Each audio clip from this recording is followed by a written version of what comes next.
She had 30 days before the bank took everything. The land, the gate, and the only proof she had ever existed in this territory. No family. No man's name to hide behind. Nothing but 2 calloused hands, and a will that the Wyoming winter couldn't break. What happens when a woman the whole town has written off as bad luck rides into the worst blizzard of the decade and saves 60 head of cattle, and the heart of the most hardened man in the valley? Stay with me, because before this story ends, you'll understand that the bravest thing a human being can do isn't draw a gun. It's stand up in a cold room full of people who've already decided who you are, and quietly prove every last one of them wrong. The wind didn't blow, it cut. It was November 3rd, 1878, and the thermometer nailed to the porch post of the Vance place read 14 degrees. The sky was the color of an old kettle, dull, heavy, and holding the smell of raw winter. Eleanor Nelvant stood on her bottom step, her fingers numb inside her wool mittens. She wasn't looking at the gray horizon. She was looking at a piece of paper. It was yellowed at the edges, printed with thin, faded ink, and sealed at the bottom with a thumbprint of red bank wax. Days. That's what the ink said. 30 days before the Territorial First Bank of Cheyenne took the roof over her head and the 200 acres under her boots, Nell didn't cry. She hadn't cried 14 months ago when Thomas broke his neck off a green colt, and she wouldn't cry now for Jedidiah Croftsink. Thomas had left her with a mountain of hidden debt and a wardrobe full of black wool. She had spent over a year wearing that mourning dress, not because her heart was broken, but because society demanded a widow look like a ghost until the calendar gave her permission to live again. Life is a luxury for folks who don't have to haul their own water, Nell muttered to the empty valley. She folded the paper, slipped it into her apron pocket, and walked toward the barn. She had a horse to hitch. 3 miles south, where the valley flattened out into the high plains, Silas Thorne was riding drag behind 40 head of white-faced cattle. Silas was a big man, built like the timber he cut in his youth, with a face mapped by the harsh sun and a long, jagged scar running from his left ear down to his jawline, a souvenir from a rebel saber at Shiloh. He was 44, a widower of 6 years, and his heart was as hard as the frosted earth. "Keep 'em moving, Cotty," Silas yelled, his voice like grinding stones. "Guy's coming down before dark." Cody Walsh, a lean hand of 28 with a quick grin, wheeled his horse near the front of the small bunch.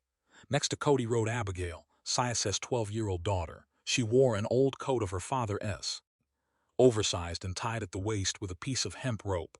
She was the only thing Silas had left after the diphtheria outbreak of '72 took his wife and 2 younger boys. Silas watched Abigail ride. He loved her with a fierce, quiet desperation. But it was a love shadowed by fear. On the frontier, loving someone felt like giving the territory a hostage.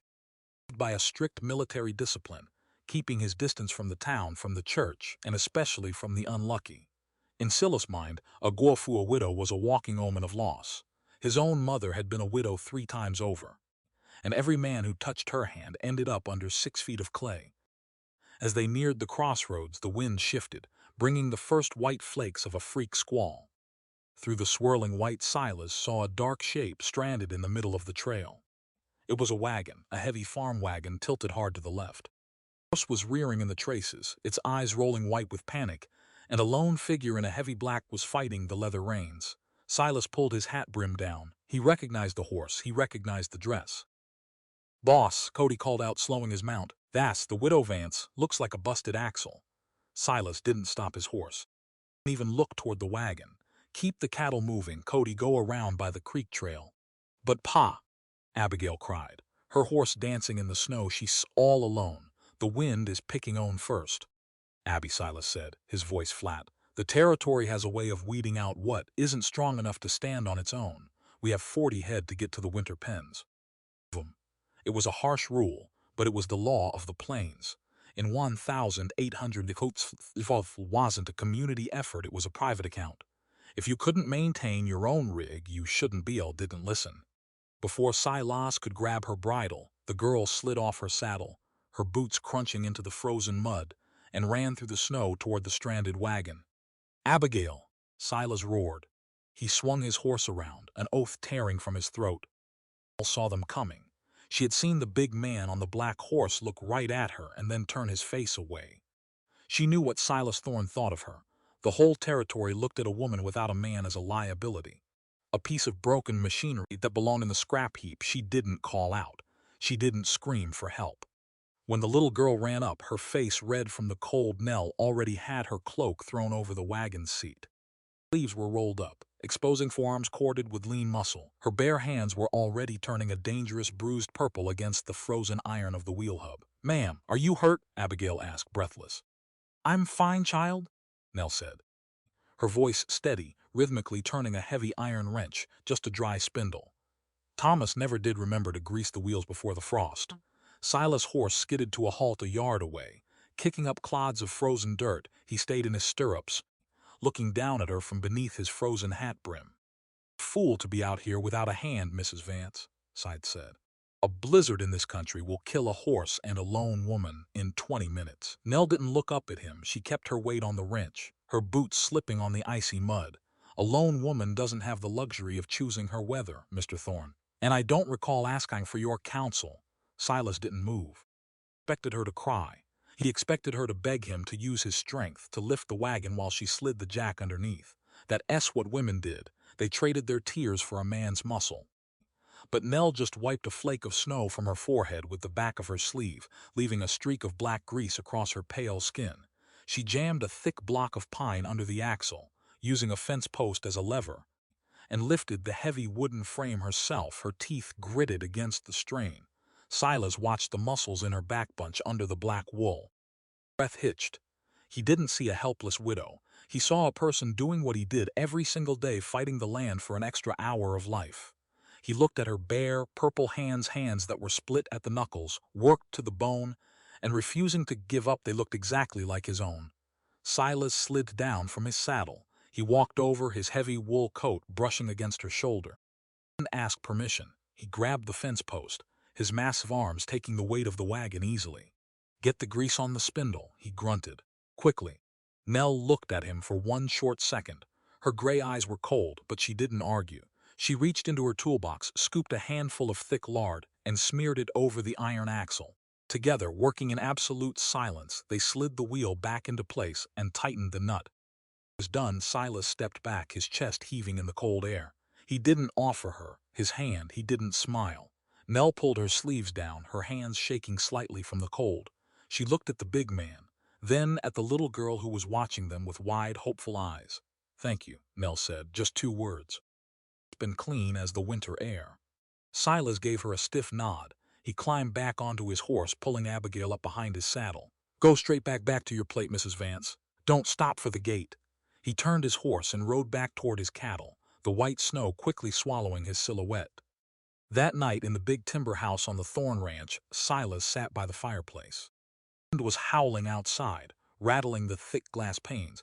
He had a ledger open on his knees, but he hadn't turned the page in an hour. He looked down at his own hands, calloused and stained with cattle grease. For the first time in 6 years, he wasn't thinking about the dead. He was thinking about the living. He was thinking about a woman who wore black but refused to be broken, and the strange, quiet truth he had realized out on the trail: a person's worth isn't determined by what they've lost, but by what they're willing to do to keep what's left. The frost inside Harold Briggs' office didn't come from the weather. It came from the paper on his desk. Nell Vance sat straight in her chair. Her black skirts were tucked tight around her boots. She didn't lean back. She didn't look at the small stove in the corner, though her toes were numb inside her leather shoes. Briggs adjusted his spectacles. He was a small man with ink-stained fingers and a gold watch chain that rose and fell with his shallow breath. Outside, the town of Clearwater was quiet. The snow had paused, leaving the main street a frozen rut of black mud and white rust. "The law is a cold shadow, Mrs. Vance," Briggs said. He tapped the foreclosure notice with his pen. "It does look at a person's face. It only looks at the ledger. Signed for $3,200. You've cleared $800. That leaves $2,400. The bank wants the coin, or they want the dirt." "Thomas is dead," Nell said. Her voice didn't shake. "The dirt is what feeds me. If they take the dirt, they take the life." Briggs sighed. He looked out the window toward the Territorial First Bank across the street. Jedediah Croft was probably sitting behind his glass window, watching the smoke rise from the chimney. In this territory, a woman has the right to vote, Briggs said, leaning fembly. The estate law back in 60 past that 9 point they call it equality. But the bank doesn't lend to a widow without a man's name on the deed to guarantee the weight. It's a bitter truth, Nell. Law gives you a ballot, but the world still demands a husband if you want to buy seed on credit. I have 2 hands, Nell said. She held them out. The grease from yesterday's axle was gone, but the skin was rough, split at the knuckles. They can work 30 days' worth of hours. A man's wage is $1 a day in winter, Briggs said softly. You do the math, you re-short $2,300. And a miracle. There are only 3 paths out of this canyon. Pay the gold, you find a man to sign his name to the note, or you pack your trunks before the marshal comes. Nell stood up. She pulled a silver dime from her pocket and laid it on the wood table. It was the price of the consultation. There is a 4th path, Mr. Briggs, she said, her voice dropping into a low, rhythmic cadence. Keep your feet moving until the ground stops shaking. Good day. The sun was a pale coin dropping behind the western peaks when Ruth Whitmore rode into Nell's yard. Ruth was 60, her face lined like a dried creek bed. But she rode her old dun gelding with the easy seat of a person who had crossed the plains in an ox wagon. She didn't get down from her saddle. She just waited until Nell came out to the porch. Silas Thorne is short on hands, Ruth said without a greeting. 2 of his boys took one look at that sky yesterday and hopped the morning stage to Cheyenne. He's soft. They think a yooming winter is something you can negotiate with. Nell leaned against the porch post. Silas Thorne wouldn't hire me to watch his dog, Ruth. He thinks I am a curse. Silas Thorne is an idiot with 280 head of cattle that need feeding before the big freeze hits, Ruth snapped. He has Cody Walsh and a 12-year-old girl. That's not a crew. That's a prayer meeting. $45 to buy groceries and keep the lard tub full this month. He has the coin, you have the muscle. Don't let pride starve your stomach. Nell, it is not pride, Nell said. It's just the way he looks through a person. Let him look, Ruth said. The wind looks through you too, but you still put on a coat. Get your boots on. Elias coming down the road now. Silas Thorne didn't dismount. He kept his plaxalion 3 paces from the porch, his eyes fixed on the dark wood of the front door until Nell stepped into the cold light. Ruth says you can ride, Silas said. His voice was like a heavy log dragging over gravel. I can, Nell said. She says you know cattle. I know they eat when they re-hungry and they die if you leave 'em in a draw during a blow. Silas shifted in his saddle. The leather creaked. At her black dress, then at the frozen yard.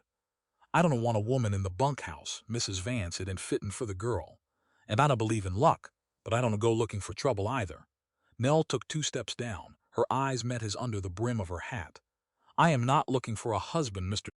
And I am not looking for a church social. I am selling my labor in 1,878. A contract between 2 people is based on the work done, not the clothes they wear. You pay $40 a month for a winter hand. I want 50-40. Silas grunted, and you stay in your own house. Show up at my gate at sunrise. You leave when the water troughs are cleared at dusk. 45, Nell said. Her voice was steady, beating like a clock. And you provide a hot noon meal for the hand. That's the rule from the Chisholm Trail to the Montana line. A well-fed hand does 2 days' work in one. Silas looked at her, really looked at her. He saw the sharp line of her jaw. He saw the way she stood, balanced her weight even on both feet, ready for the wind. 45, Silas said. He didn't offer his hand. Sunrise, don't be late. The frost doesn't wait for a lady to fix her hair. The frost doesn't care about my hair, mister, Nell said. And neither do we. He wheeled his horse and trotted out of the gate. Nell watched the snow start to fall again, small, hard grains that hit the wood like birdshot. She had 29 days left. The sun hadn't even cleared the eastern ridges when Nell reached the Thorn Gate. The air was 5 degrees above zero. Her breath rose in thick white plumes that froze to the wool collar of her coat. The yard was quiet, but smoke was already pouring from the kitchen chimney. Silas was by the crop, his lantern swinging a yellow circle against the blue crust of the snow. He didn't say good morning. He didn't ask if she was cold. He just threw a heavy leather halter at her chest. The red roan in the 3rd stall, Silas said. He's got a bad habit of crowding against the wall. His feet we re-hauling hay to the north meadow before the crust gets too thick for the sled. Nell caught the leather. A horse only crowds when he thinks the person in the stall is smaller than he is, Mr. Thorne. It's a matter of respect. not malice. She walked into the dark barn. The smell of old manure, sweet Timothy hay, and horse sweat was thick and warm. The roan pinned his ears back as she approached, his heavy shoulder shifting to block her path. She didn't hesitate. She didn't shout. She stepped straight into his rib cage, using the hard flat of her palm to shove his weight over. "Move, boy," she murmured, her voice a low, rhythmic hum. "We got miles to put behind us." The horse blinked, dropped his head, and let her lift his left front hoof. Silas stood in the doorway, his silhouette blocking the gray morning light. He watched her pick the frozen mud from the frog of the hoof with a short iron tool. Movements were smooth, practiced, and devoid of the wasted energy common to green hands. "You didn't learn that from Thomas Vance," Silas, from the dark. Nell didn't look up. Thomas was a town boy who bought a hat and called himself a rancher. "Mr. Thorne, he thought you could break a horse by yelling louder than the beast. My father spent 20 years driving stock through Missouri. He taught me that a beast knows the weight of your hand before you ever touch the reins. If you re-afraid, the horse knows it. If you re-steady, he'll follow you into the river." Silas grunted and walked away. It was the longest speech she had ever made to him, and he didn't have an answer for it. By noon the wind had picked up, driving the cold straight through their layers of wool. Nell and Cody Walsh were on the back of the heavy wooden hay sled, throwing frozen flakes of alfalfa to the cattle huddled under the lee of the rimrock. The cows were miserable, their breath frosting their faces until they looked like ghosts. They crowded the sled, their horns clacking against the wood. "You're doing all right for a Goa foo," Cody shouted over the wind, a wide grin splitting his bearded face. "Most women in town are sitting by the parlor stove with a cup of tea right about now." Nell swung her pitchfork, her movements rhythmic and tireless. "A stove doesn't pay the bank, Cody, and a cup of tea doesn't keep $2,400 from turning into a pile of Croftus paper." "Croft is an old wolf," Cody said, his smile fading. "He's been eyeing this valley since the railway came through. He wants Silas water rights, and he wants your bottomland.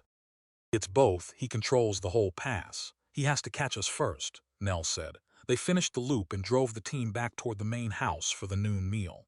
Abigail was waiting on the porch, holding a large tin kettle of stew. Her face lit up when she saw Nell.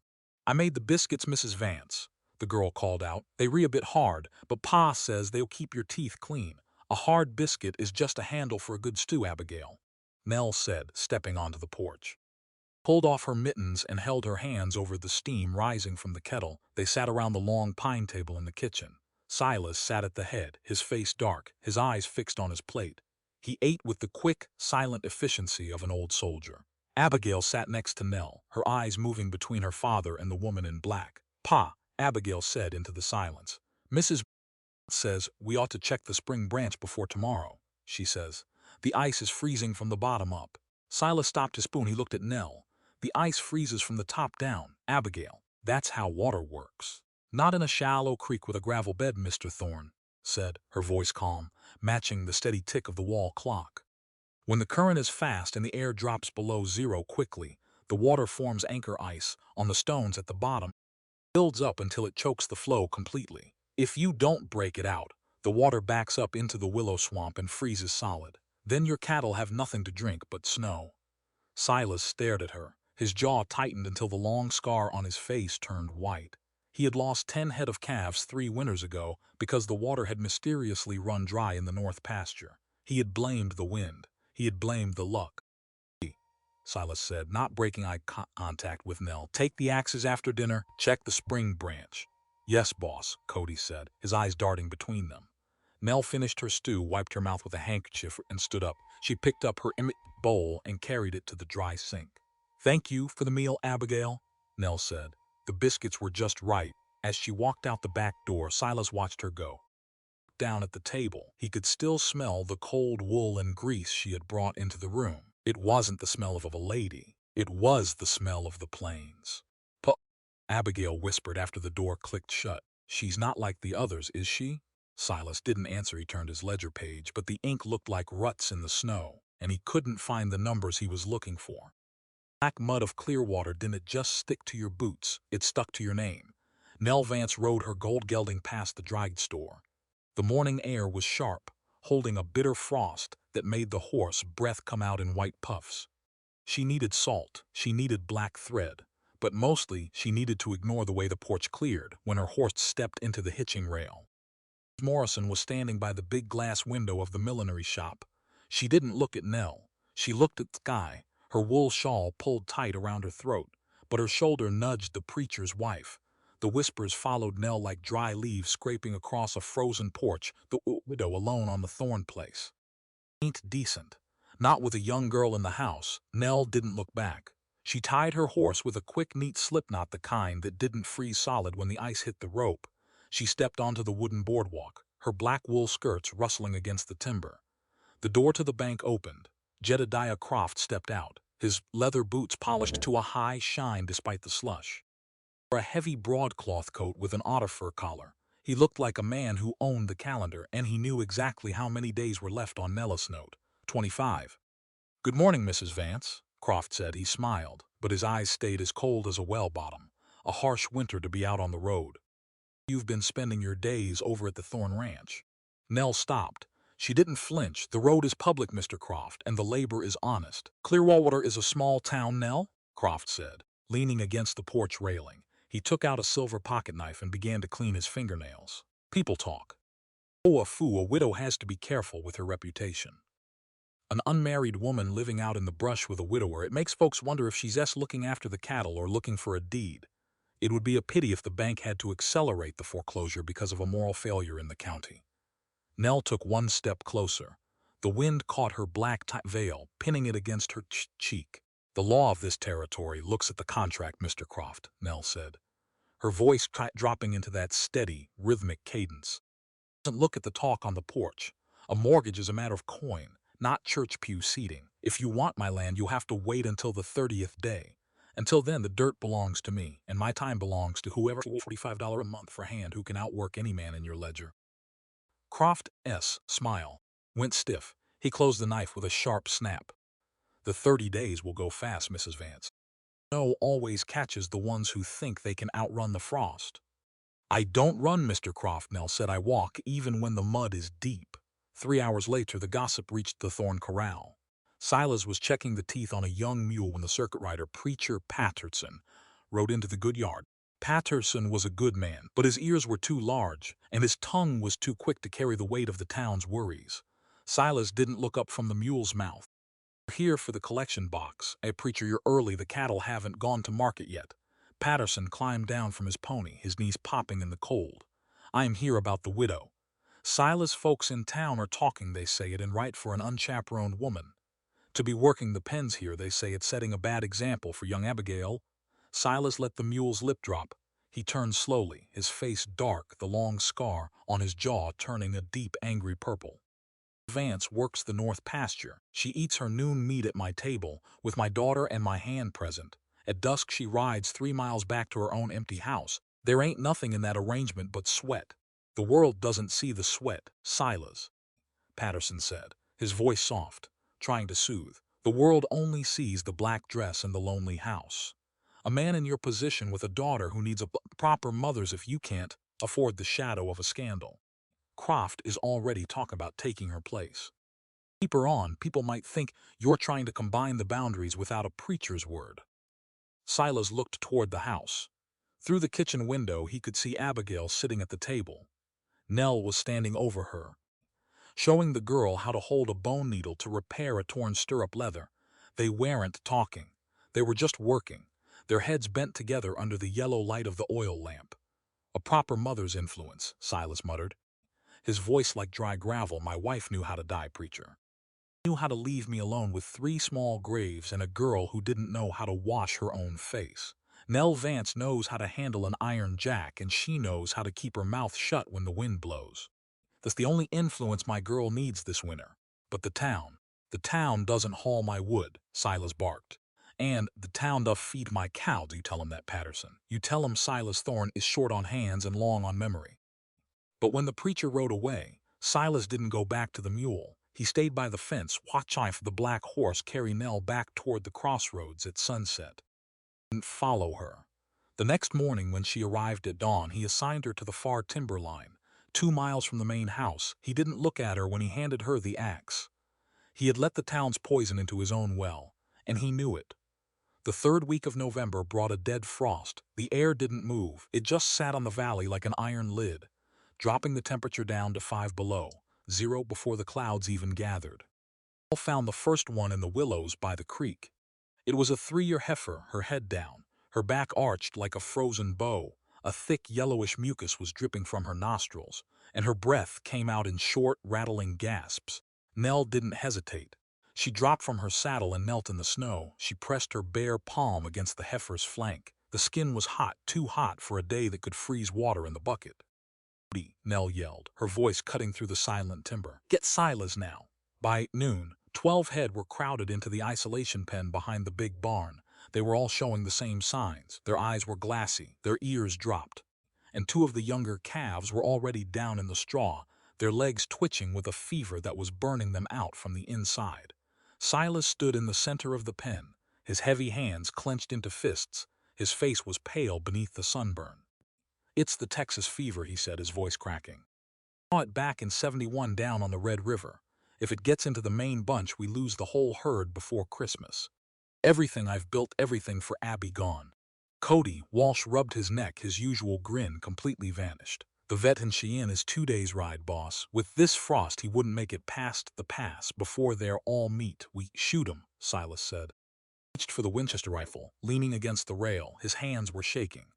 We shoot the 12 and we pray the rest don't catch the rot. It's just the only way to save the ranch. No, Nell said. She stepped into the pen, her black cloak dragging in the dirty straw. She grabbed the barrel of Silas' rifle and shoved it down. You don't shoot what can be cured, Mr. she said. That's a coward settlement. Silas glared at her, twisting. You don't know this thickness, woman. It destroys the blood. Once they go down, they don't get up.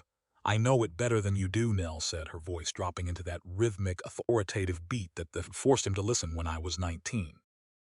My uncle drove 3,000 head up the Chisholm Trail from San Antonio. The fever hit us near the Arkansas line. We didn't have a vet, and we didn't have a rifle to waste on 300 sick cows. We saved 2/3 of them with nothing but common lard, sulfur, and wood ashes. Silas stared at her. Lard? The fever doesn't come from the air, Silas, Nell said, using his Christian name for the first time without realizing it. It comes from the little brown sea ticks that crawl up from the river grass. They bite the skin and they poison the blood. If you kill the tick, you stop the fever. If you lower the heat in the belly, the cow stands up. She turned to Cody. My place. In the cellar, there are 3 kegs of pine tar and 2 sacks of ground brimstone. Bring 'em here, and tell Abigail to start 3 wash boilers of water in the kitchen. We need it hot. Silas looked at the dying calves, then at Nell. Her sleeves were already rolled up. She had an iron bucket in one hand and an old piece of burlap in the other. Taking a big gamble on an old trail cure, Mrs. Vance, Silas said. In 1878, a rancher who won't learn from the trail is just a man waiting for his auction, Nell said. We don't have the time for your pride, Silas. Get the grease. For 11 hours, the barn was a battlefield of steam, grease, and smoke. Nell showed them what to do. They didn't use fancy tools. They used what the frontier gave them.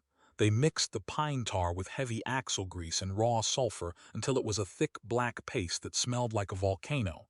The grease suffocates the tick, Nell explained to Cody as they scraped the black mixture over the soft skin under a heifer's belly. A bug has to breathe through its sides, Cody. If you block the air with the tar, the bug dies within the hour. That's the first half of the work. The second half was the medicine. Nell took charcoal ashes from the stove, mixed them with coarse salt and flaxseed tea, and forced the mixture down the cows' throats using a hollow horn as a funnel. Charcoal absorbs the rot in the stomach, she told Silas, her voice rhythmic of the groans of the sick animals. The salt makes them thirsty. If a cow won't drink water, she can't sweat out the fire. You have to force the throat to open. Silas did what she told him. He didn't argue. He used his massive strength to hold the cows' heads up, while she poured the gray drench down their gullets. His face was covered in black grease. His wool shirt was soaked through with steam and cow sweat. At night, the temperature inside the barn had dropped even lower, but the 12 head were quiet. Nell sat down on an empty grain sack, her back against the rough pine wall. Her hands were raw, her fingers stained black from the tar. Her breathing was slow, heavy, and exhausted. Silas walked over, holding 2 tin cups of black coffee. He sat down in the straw next to her. He didn't look at her, he looked at the red heifer. which had just dropped its head and begun to chew its cud, the first sign that the belly fire had gone out. "Of 'em are breathing easy," Silas said. He handed her cup. "The two little ones, they're standing up. I haven't seen a calf get up from the fever since I was a boy." Nell took the coffee, her fingers trembling against the hot tin. "The land gives you the sickness, Silas, but it usually gives you the medicine too, if you're willing to look under your own feet for it." Silas took a long sip of his coffee. The silence between them was different now. It wasn't the silence of two strangers holding their breath. It was the silence of two soldiers who had survived the night on the same line. "I am sorry," Silas said softly into the dark. Nell paused, her cup halfway to her mouth. "For what? For the preacher?" "For the way I've been giving you the far fence this week." He looked down at his boots. "A hard man, Nell. Since my Mary died, I've been looking at every soul who comes near this place like they were carrying a bill. I can't pay. I thought you were bad luck because you were a widow." Nell looked at the scar on his jaw, softened by the yellow lantern light. "A widow isn't a curse. She's just a person who had to watch the story end before the book was finished. We aren't ghosts until we stop working."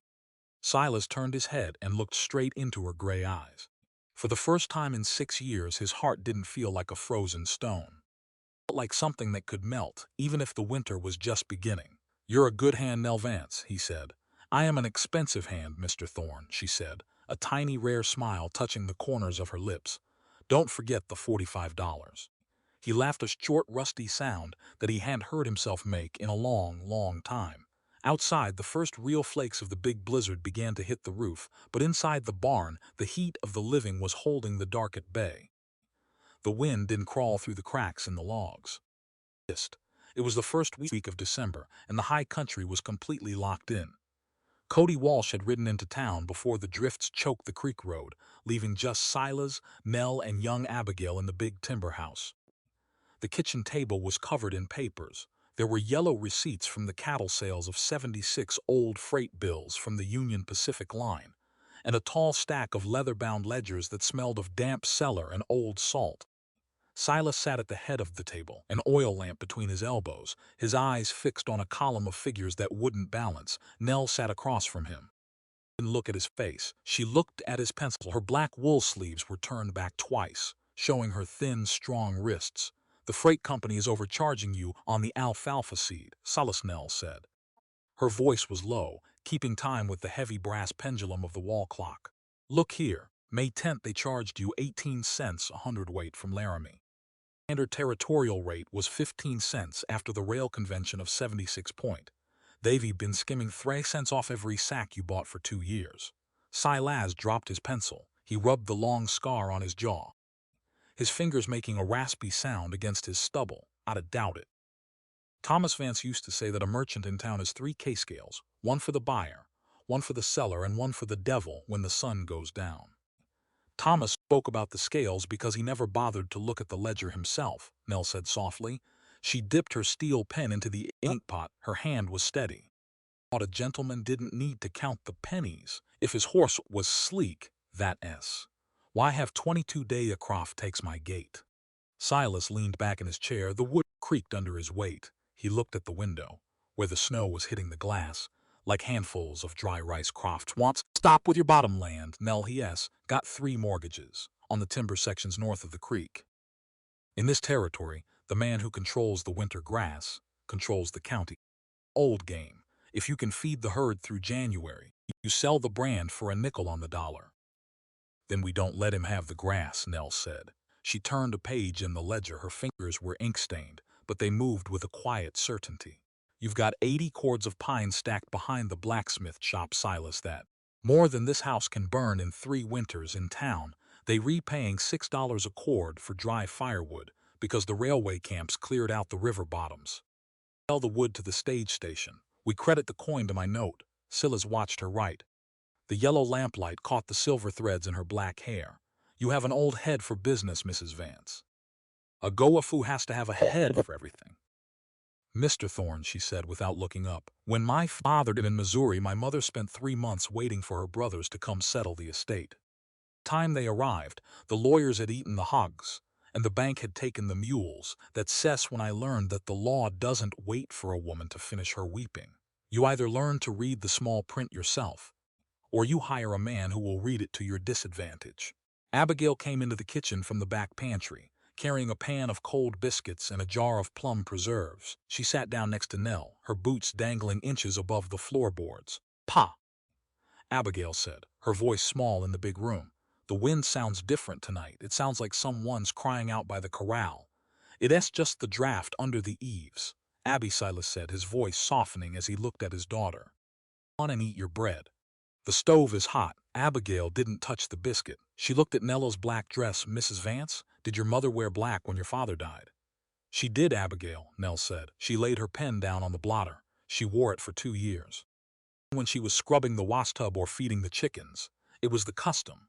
My mother had a green dress," Abigail said, her eyes fixed on the oil lamp with small brass buttons down the front. "She wore it when we came across the river from Nebraska. I still have 3 of the buttons in my cedar box.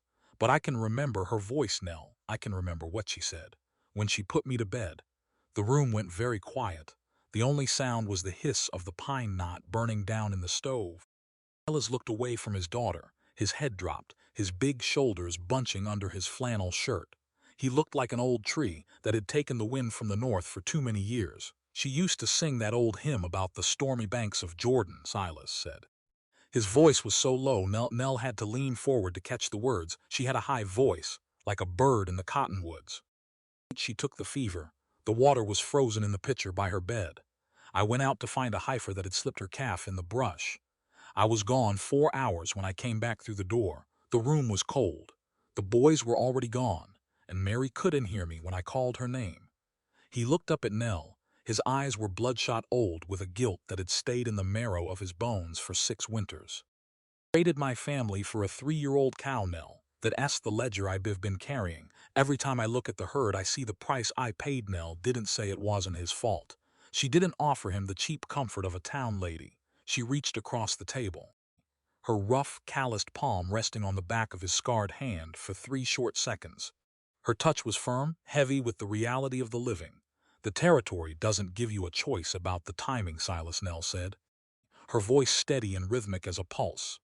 "Fever didn't kill your family. The sickness did. If you had stayed in the kitchen, the fever would have taken you too. And then Abigail would be sitting in Harold Briggs' office tonight, without a father to hold her deed. You didn't trade them. You just survived them. And surviving isn't a sin, Silas. It is a chore." Silas let out a long, shuddering breath. He didn't pull his hand away until Abigail reached over and took a biscuit from the pan. "We check the wood pile tomorrow," Silas said, his voice coming back into his throat, clear and hard. "We load the sled before the drifts hit the fence line. We pay that note, Nell. Every red cent." Nell smiled. It walked a soft smile, but it was deep. "We loaded at sunrise, Mr. Horn. Don't let your biscuits get cold." The blizzard didn't drop from the sky, it rose from the ground. By noon the next day, the wind was blowing 70 miles an hour straight off the Medicine Peaks. The thermometer on the porch didn't read 14 degrees anymore. It had dropped into the bulb, below 25.0. The air was a white wall of frozen needles that made it impossible to see your own horse ears from the saddle. Silas and Nell were in the timber pasture when the sky fell. They had 60 head of young steers trapped in the willow, draw near the north line, the very steers they needed for the spring market to clear Nell's land. "Can't leave 'em," Silas shouted over the roar of the wind. The snow was packing into his beard, turning his face into an ice mask. "If they stay in the brush, they'll drift against the high fence and stifle. They pile up on top of each other until they freeze solid. We use the roan horse to lead." Nell screamed back. She had her wool shawl tied over her hat, her head tucked into her collar. "Cattle won't face the wind, Silas." "But they'll follow a red horse if he is moving toward the timber." They didn't have time to discuss the law or the talk in town. In a humming blow, the only law that mattered was the law of the herd. If you lose the stock, you lose the ranch. Nell wheeled her horse into the white swirl. She didn't use the whip, she used her voice, a high rhythmic cattle call that she had learned on the Texas trails when the dust was thick enough to choke a mule. "Hee! Move 'em up!" Her voice cut through the scream of the storm. The steers were terrified. They were huddled in a tight circle, their heads turned inward, their tails to the wind, their backs covered in a white crust of ice. One young steer was already down, his legs tucked under his belly, his eyes rolling with the sleep that comes before a beast turns to stone. Silas rode his black stallion straight into the bunch. using the horse chest to break their circle. He swung his heavy leather lariat, the frozen rope cracking against the steer's flanks like a pistol shot. He roared. "Move!" The roan horse Nell rode took the lead, his red hide a dark blotch in the white chaos. Nell kept him at a steady walk, her hand firm on the reins, her body leaning low against his neck to stay out of the wind. She didn't look behind her. She knew that if she stopped for 5 seconds to look for Silas, the roan would lose his footing in the ruts and they both go under. A 3-year-old steer broke from the line, blindingly running toward the deep coulee where the snow was already 10 feet deep. Nell didn't wait for Silas. Put her spurs into the roan. The horse plunged through a 3-foot drift, his chest throwing up a cloud of white powder. Nell leaned out from her stirrup, her reaching down to grab the steer's frozen ear, twisting his head around until his nose pointed back toward the timber. Silas saw it through the white mask of the storm. He saw a woman in a black dress ride, like a Comanche, through a drift that would have turned a town hand back toward the stove. He saw her save his 3-year-old market steers, with nothing but an iron wrist and an old trail horse. "Keep 'em coming, Nell," he shouted, his voice cracking with the cold. 4 hours they fought the white wall foot by foot. The steers moved like a black snake through the drifts, their breathing a collective rattling gasp in the frozen air. Twice the lead stallion went down to his knees. Twice Silas hauled him back up by the leather. Nell's feet were dead in her stirrups. She couldn't feel her fingers on the reins, but she kept her voice going, a steady, rhythmic chant that gave the beasts something to follow when their eyes were frozen shut. When the big gate of the winter corral finally appeared through the white gloom, the steers didn't wait for the whip. They crowded through the opening, their hides steaming in the sheltered air of the high pine fence, their horns clacking against the timber as they found the deep straw. Silas dropped the heavy cedar bar into the iron brackets. He didn't lift his arms, his shoulders were locked tight by the frost. He turned to Nell. She was still in her saddle, but her head was down, her shoulders shaking with a chill that was deep in her chest. She didn't have the strength to clear her foot from the stirrup. Silas walked over, his heavy boots dragging through the crust. He reached up, took her by her waist, and lifted her down from the red horse. She was as stiff as a frozen hide. The black cloak was frozen solid around her knees, crackling like dry bark. As he set her on her feet, she couldn't stand. Her knees buckled under the weight of her wet wool. Silas didn't ask her permission. He lifted her into his arms, his big chest heaving, and carried her through the snow toward the back door of the house. He shoved the door open with his shoulder, stepping into the heat of the kitchen, where Abigail had the stove roaring with dry pine. "Get the blankets, Abby!" Silas barked, his voice rough with fear. "The hot lard from the stove." He set Nell down in the big willow chair by the fire. He knelt in front of her, his own frozen hands clumsy as he began to pull off her wet leather boots. Her wool stockings were soaked through, her feet the color of skimmed milk, completely devoid of blood. "Don't rub 'em with snow, Silas," Nell whispered. Her teeth were chattering so hard she could barely form the words. Her gray eyes were wide, staring at the fire. "That's an old wives' error. Rub frozen flesh with snow. The ice crystals inside the skin will tear the muscle to pieces. Use your bare hands, just the dry heat." Silas didn't argue. He threw a fit on the floor. He took her white frozen feet between his massive calloused palms, holding them close to his chest, using his own body heat to bring the blood back into her skin. Abigail threw a heavy patchwork quilt over Nella's shoulders, then knelt next to her father, rubbing Nell's numb fingers with a piece of warm flannel. "Saved him, Nell," Abigail whispered, her face wet with tears. "Pa and Cotty said we'd lose the market bunch if the bow hit the north draw. But you brought him in." Nell closed her eyes, the heat from Silas' hands starting to bite into her flesh with a fierce burning pain that made her gasp. The herd. The herd is the future, Abigail, in 1878. A ranch doesn't belong to the man who bought the paper. It belongs to the people who can keep the stock alive through the dark hours. "Father, your father needed those steers." Silas looked up from her feet. His face was very close to hers. The ice had melted from his beard, leaving skin dark and wet. His scar was a pale line against his jaw, but his eyes were wide open and clear of the old shadows. "I didn't need the steers, Nell," Silas said, his voice dropping into a low, heavy rhythm that filled the quiet kitchen. "I needed you." Nell looked down at him. Breathing was slow, her heart beating hard against her ribs as the blood came back into her limbs. The blizzard was still screaming outside, shaking the very foundations of the timber house.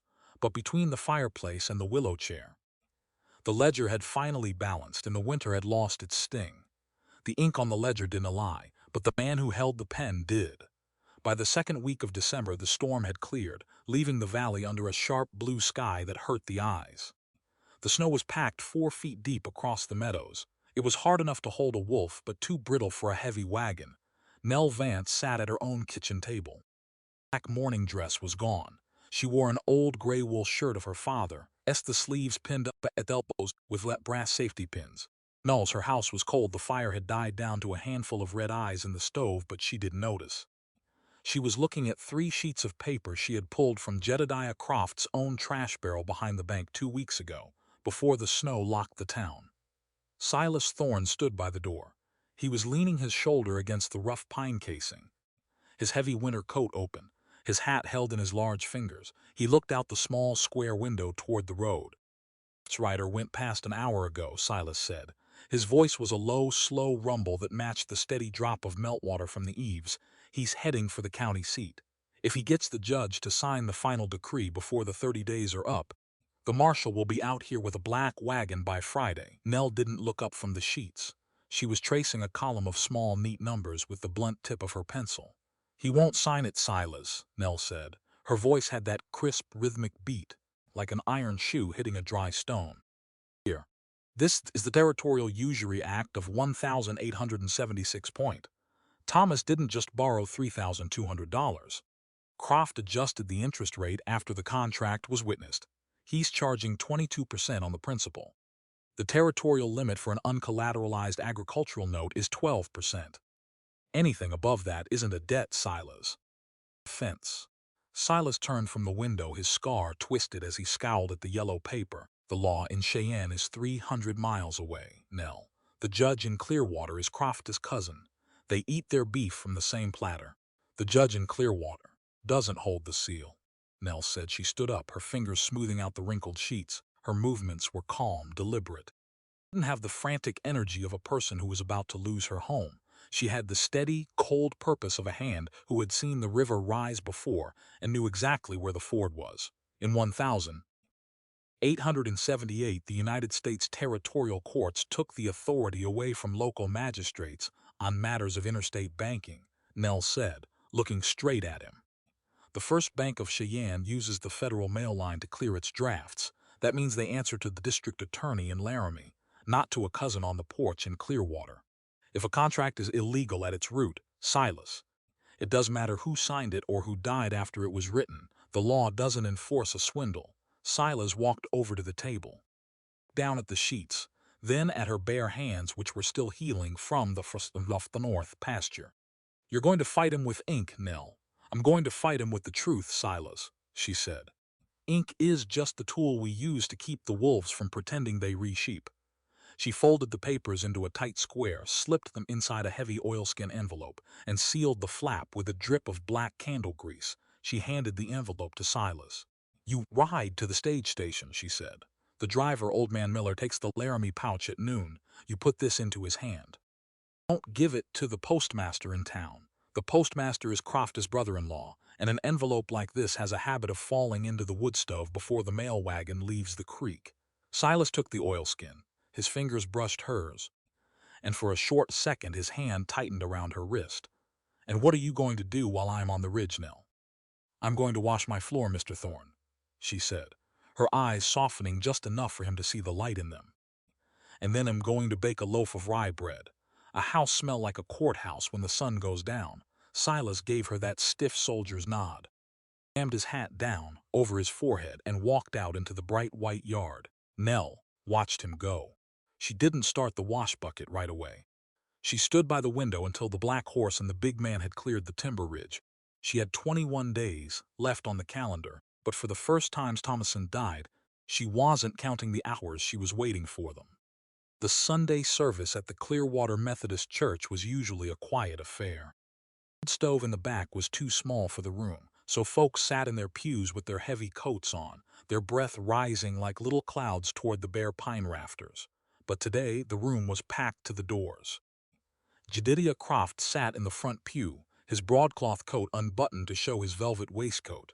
Mrs. Morrison was 3 rows behind him, her head leaning close to the preacher's wife, her eyes moving toward the back door every time the latch clicked. Nell Vance walked in just as Preacher Patterson cleared his throat to open the hymnal. She wasn't wearing her black dress. Wore the blue wool dress Ruth Whitmore had helped her cut down from an old kirtle, the color of the sky after a long rain. She didn't look at the floor. She walked up the center aisle with her head up, her boots making a firm, rhythmic clack-clack-clack against the cedar planks. She didn't find a seat. In the back, she walked straight to the 3rd row and sat down next to Ruth. The whispers started before she had even tucked her skirts. Mrs. sniffed, her wool shawl rustling. Croft turned his head, his cold eyes taking in the blue dress, his mouth curling into a small, tight smile that didn't reach his nose. Preacher Patterson raised his hands to start the prayer, but before he could speak a word, Silas Thorne stood up. He didn't stand up in the back. He stood up from his pew on the right side, his massive frame blocking the light from the side window. He wasn't wearing his work flannel. He wore his old gray army coat, the brass buttons polished until they looked like gold coins. The long scar on his jaw was bright red against his skin. "Preacher," Silas said. His voice didn't just fill the church, it shook the glass in the windows. It was the voice he had used to call the steers through the blizzard. Patterson stopped, his hymnal trembling in his thin fingers. "Silas, this is the hour for the Lord's word. If you have a testimony, I have a testimony," Silas barked. He stepped out into the center aisle, his heavy boots drowning out the sound of the wind under the door. He walked down until he was standing right next to Nell's pew. He didn't look at her. He looked straight at Jedediah Croft's velvet waistcoat. "In 1878, a territory is judged by the way it treats the folks who don't have a brother to stand behind them," Silas said. His words were short, rhythmic, cutting through the cold room like an axe through frozen pine. "We've got folks in this valley who think that because a woman is a go-a-foo, she's a target for every wolf with a piece of bank paper and a notary seal." Croft stood up slowly. He adjusted his fur collar, his face turning the color of old lard. "This is a house of God. If you have a dispute about a civil contract, Harold Briggs's office is across the square." "Briggs's office is closed on Sundays," Jedediah Silas said, taking a step closer until he was looking down into the banker's face. "But the mail wagon from Laramie runs every day. Yesterday afternoon, a federal deputy marshal stepped off the stage at the crossroads. He had 3 warrants with him, signed by the district judge in Cheyenne." The church went so quiet you could hear the coals shifting in the stove 3 rows back. Silas reached into his pocket and pulled out a large sheet of white paper with a blue legal ribbon at the corner. He held it up so the whole room could see the gold seal at the bottom. "An injunction," Silas said, his voice dropping into that heavy, steady rhythm that forced every soul in the pews to listen. "It stays the foreclosure on the Vance property for 90 days, while the federal court reviews the interest ledgers of the Territorial First Bank of Clearwater. And it says something else, preacher.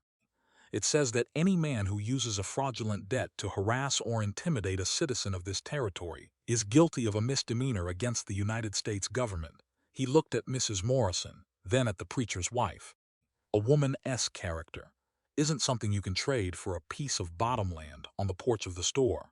Nell Vance saved 60 head of my market steers 3 weeks ago while the rest of this town was hiding behind their kitchen stoves. The best hand I've ever hired, and she's the most honest soul in this county." He stopped. He turned his head and looked down at Nell. His face softened, the deep lines around his eyes crinkling in the dim light of the church. "If any man or any woman has something to say about her decency," Silas said, his voice falling into a low, clear tone that carried to the very back wall, "they can say it to me. Because after the circuit judge comes through in February, her name isn't going to be Vance anymore. It is going to be Thorne, and I'd take kindly to folks speaking poorly of my family." Nell sat perfectly still. She didn't look down at her lap. She looked up at Silas, her gray eyes wide and shining with a light that hadn't been there since she was a girl in Missouri. Her hand was resting on the cedar rail of the pew, and it wasn't shaking. Croft didn't say another word. He picked up his hat from the seat, buttoned his broadcloth coat to the chin, and walked out of the church, his polished boots sliding on the ice as he hit the porch. Preacher Patterson looked at the blue ribbon on the paper Silas held, then at the silent congregation. He cleared his throat twice, laid his hymnal down on the pulpit, and opened his arms. "We will omit the first hymn this morning, friends," Patterson said, his voice clear and humble. "Instead, we will turn to page 42. Blessed be the tie that binds, and we will sing it like we mean it." Ruth Whitmore reached over and took Nella's hand under the quilt, her old fingers squeezing hard. Outside, the whelming wind was still blowing. But inside the wooden Tarpaper church, the air was warm, and the long, lonely winter of Nell Vance was finally at an end.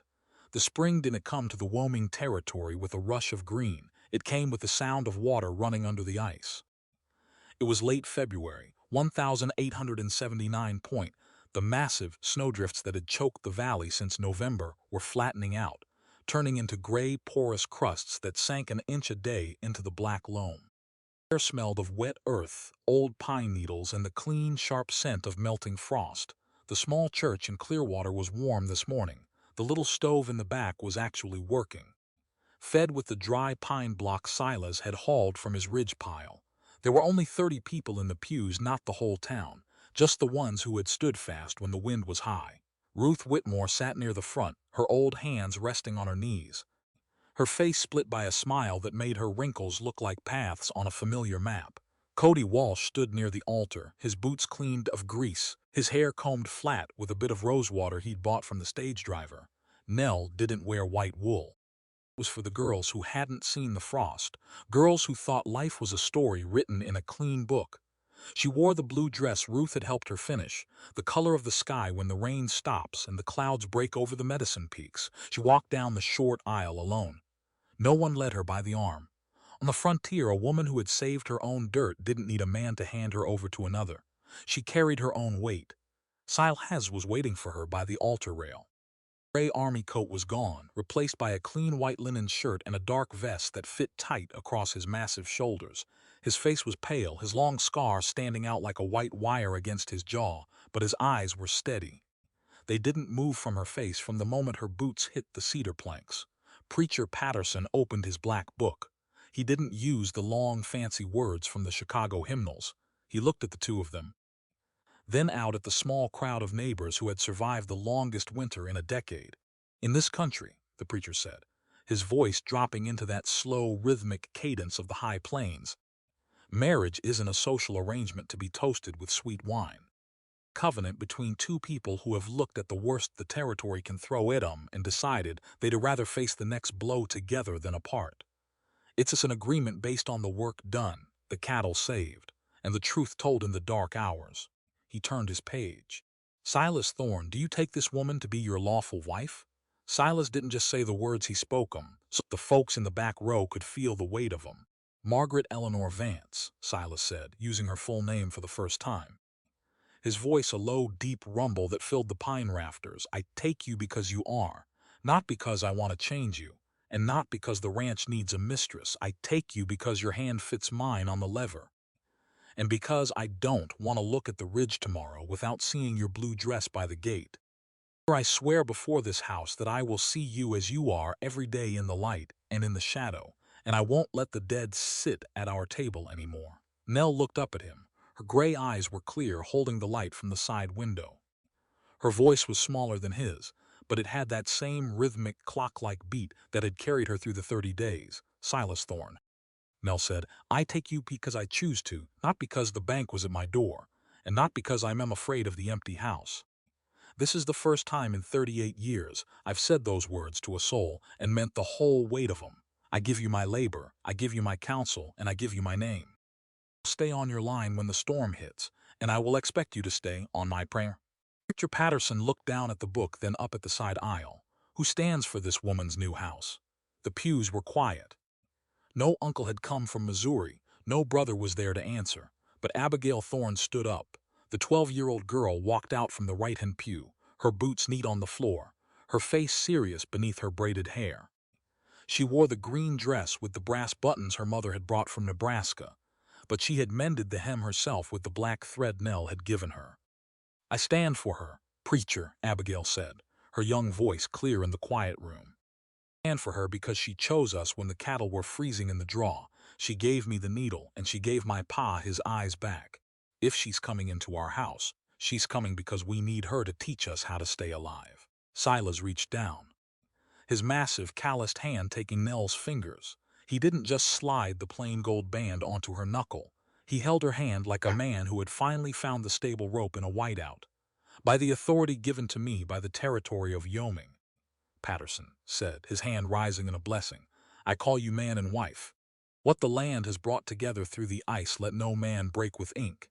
The sun was high and warm when they rode back to the Thorn Ranch that afternoon. There was no big dinner in town, no dancing on the boardwalk.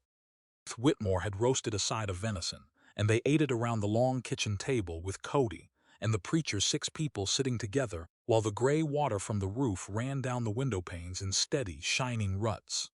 "You're a married man now." "Boss," Cody said, a wide grin splitting his beard as he passed the bread, "that means you have to listen to 2 people instead of just the mule." Silas threw a piece of biscuit at him, but he was smiling. The rusty sound of his laugh didn't sound strange in the kitchen anymore. It sounded like it belonged there, right along with the tick of the clock and the steam from the kettle. After the guests had gone, Nell walked out onto the back porch. The valley was wide, opening out toward the southern plains, where the grass would be green in another month. Silas came out behind her, his heavy wool coat over his shoulders, his boots tracking a little bit of the wet earth onto the clean boards.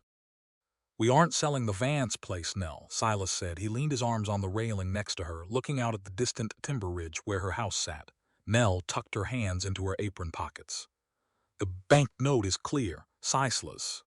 The Da in Laramie sent the paper on Friday. The Croft's name is off the book, that ain't why," Silas said, turning his head to look at her profile. "A person shouldn't have to give up her own dirt to build a home with someone else. In 1878, the law says a married woman and Thess property stays her own if it was registered before the ceremony. We use your bottom land for the summer calves. We keep your brand on the gate. That way, if I ever get stupid enough to forget the value of your counsel, you've got a place to go to remind me." Nell looked at him, her gray eyes dark with a feeling that was too deep for tears. "I won't need the gate size, but I'll keep the dirt. A woman who owns 200 acres rides a horse different than a woman who is just visiting." Abigail came out between them, her old coat tied with the hemp rope, her hands holding a small tin pot of geranium starts Ruth had given her. She looked up at Nell, her face hesitant, her thumb rubbing the side of the tin. "Nell," the girl asked softly, "can I call you Mother? Or do you want me to stick to the name on the ledge?" Nell knelt down on the damp porch, her blue dress dipping into the slush without her caring.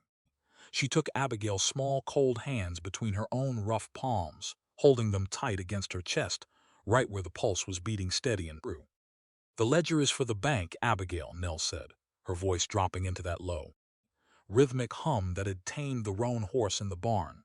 "A mother isn't something you get by signing a piece of paper in Harold Briggs' office.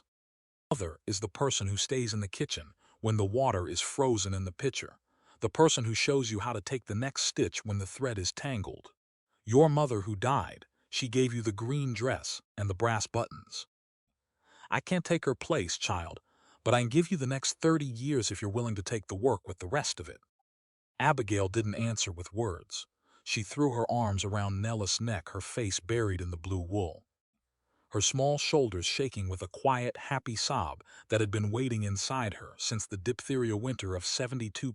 Silas stood over them, his big hand resting on Nella's shoulder, his thumb tracing the line of her collarbone. Looked out at the high plains, where the white snow was turning into gray water, sinking down into the roots of the wild grass where the next herd would feed. The storybooks in the East always said that the West was won by the men who rode the black horses and carried the long rifles. But Silas knew better now, as he looked at his wife and his daughter kneeling together in the slush of the Wyoming spring. He realized the territory wasn't won by the bullets or the gold. It was won by the people who had the courage to look at a broken story, pick up the grease bucket, and build a family out of what was left after the blizzard had done its worst.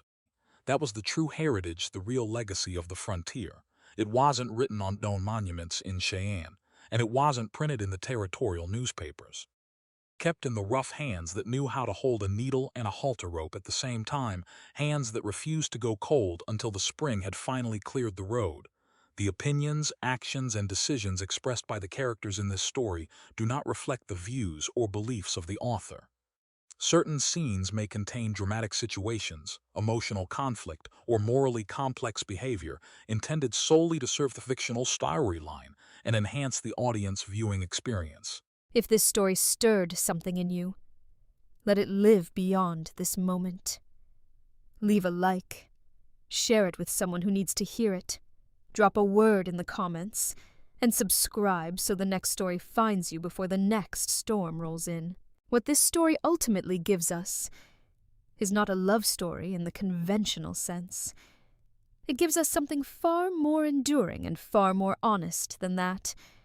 It gives us a portrait of two people who chose each other not out of loneliness or desperation, but out of the deepest form of respect one human being can offer another, the recognition of equal worth.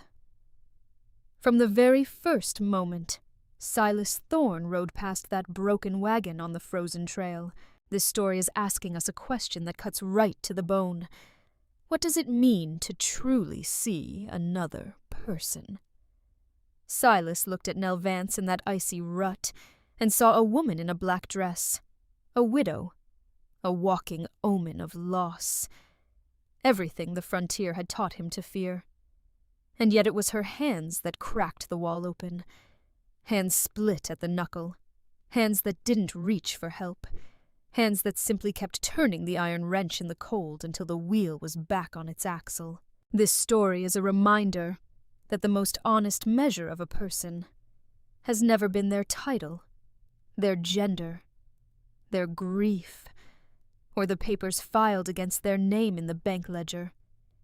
It has always been the quality of their work and the steadiness of their character when the world gives them every good reason to quit. But the story carries a second, equally powerful truth beneath the surface of all that hard frontier labor. And it is this: fear is a prison we build for ourselves out of the losses we refuse to name. Silas Thorne was not a cruel man. He was a terrified one. He had watched the territory take everything he loved: his wife, his sons, his sense that the world had any order at all, and the only defense he could construct was distance. He kept Nell at arm's length not because she wasn't worthy, but because she was too worthy. And to let himself acknowledge that was to hand the wilderness another hostage. The story shows us, with quiet and devastating precision, that this kind of self-protective coldness isn't strength. It is, as Nell herself might have said, just a man waiting for the auction. True courage on the frontier, and in any life, is not the courage to face the blizzard alone. It is the far harder courage to open the gate and let someone stand beside you in it. And finally, there is Abigail. Do not overlook the girl with the brass buttons and the hemp rope tied around her father's old coat, because she is the beating heart of this entire story. It is Abigail who first ran toward the broken wagon when everyone else rode past. It is Abigail who stood up in that church and spoke the truest words of the ceremony. Not because any custom required it, but because she had learned, watching Nell work through the hardest weeks of a Wyoming winter, that a family is not assembled by blood or by law. A family is built by the people who stay, who show up at the gate at sunrise, who teach you to hold the needle when the thread is tangled, who give you, as Nell says, the next 30 years. The legacy of this story is not written in stone monuments or territorial newspapers, as the narrator tells us at the end. It is carried in rough hands that know how to hold a halter rope and a bone needle at the same time, hands that refuse to go cold until the spring had finally cleared the road. That is the inheritance this story leaves us. The knowledge that the most important thing any of us can do, in any winter, in any life, is to keep our hands moving and our door open until the people who need us most find their way through.